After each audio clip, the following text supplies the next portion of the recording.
Sobre confrontación de reinos, y cada historia que ha quedado en la Biblia tiene una lección muy profunda para nosotros. Y en el capítulo 12, en este verso 22, aunque vamos a utilizar todo el pasaje para ver algunas cosas interesantes de la confrontación de reinos. Dice en el verso 22 que le traen a Jesús un endemoniado. Pero es interesante que hay dos áreas del ser humano que el demonio está afectando. La primera de ellas es la vista, la visión.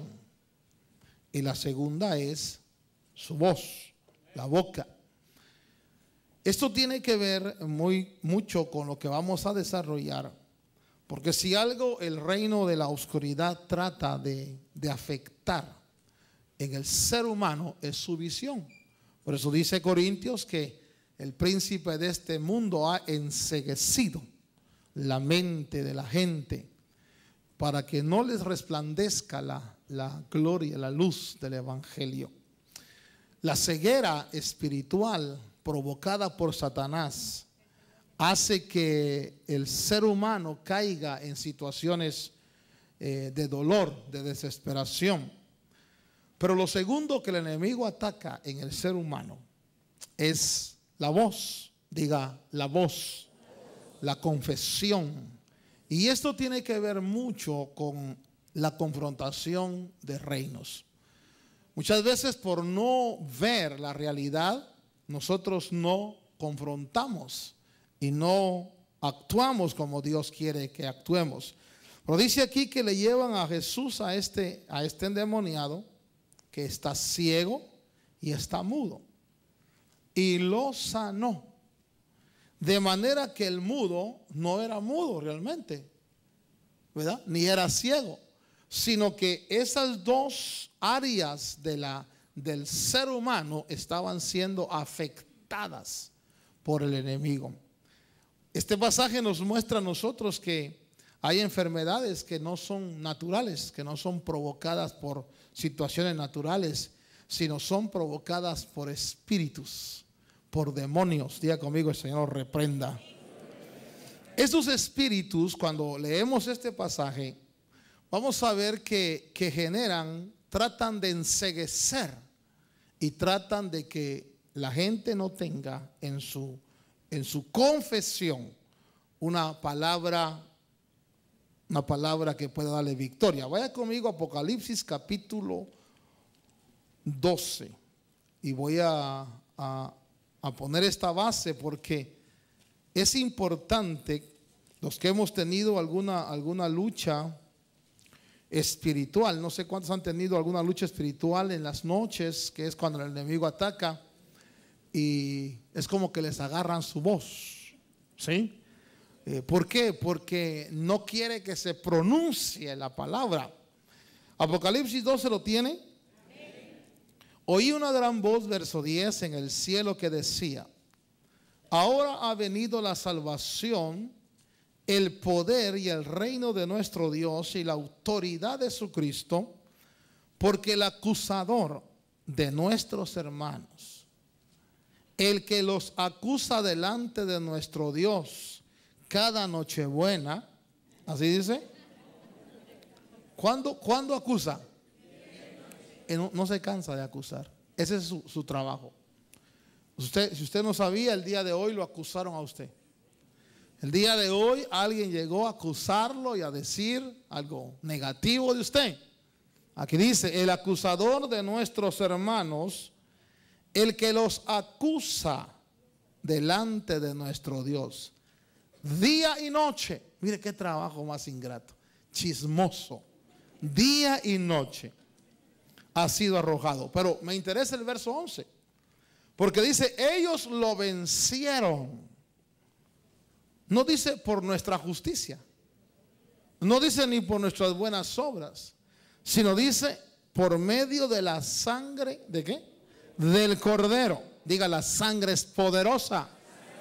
Por eso muchas veces en la confrontación espiritual usted invoca la sangre de Cristo y aquello pues, se desvanece.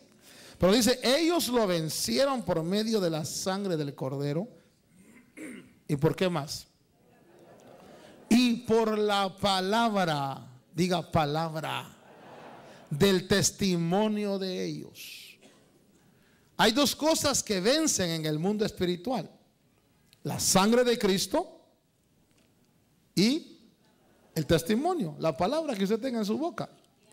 Por eso es que este demonio que estamos aquí viendo en Mateo capítulo 12, que le llevan a Jesús, no es Dios. Jesús hizo muchos milagros, pero este milagro es importante porque está enfatizando la liberación de la vista, la visión, y la boca, la confesión. Porque en el mundo espiritual son dos cosas muy importantes: el que no ve, el ciego, el que no observa, y el que no confiesa está en desventaja en el mundo espiritual. Entonces dice la escritura que le llevan este endemoniado a Jesús. Y cuando Jesús lo liberta, dicen las multitudes, verso 23, decían, ¿acaso no es este el hijo de David? Pero el pasaje nos habla de la situación que vive el religioso o el fariseo, la envidia que hay en el corazón de ellos. Cuando los fariseos le oyeron, dijeron, este no expulsa a los demonios, sino por Belcebú, el príncipe de los demonios. Diga conmigo, Señor, reprenda a Belcebú. En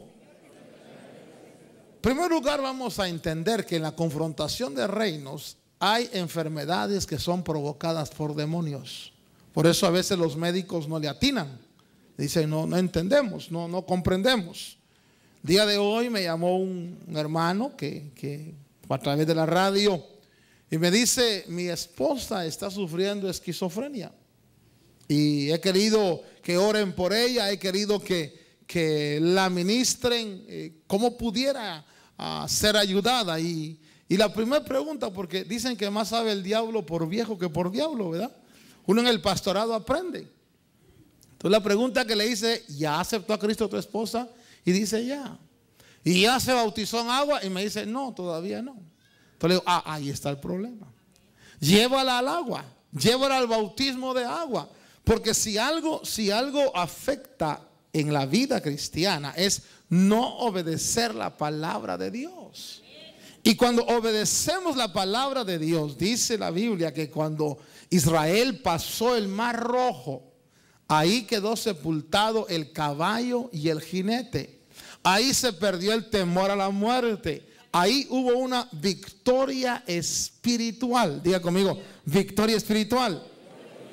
Le cuento esto porque cuando los fariseos vieron que Jesús hizo ese milagro en la confrontación espiritual, fíjese que ellos, por envidia, porque no puede ser otra cosa, la gente no le gusta ver ojos bonitos en rostro ajeno.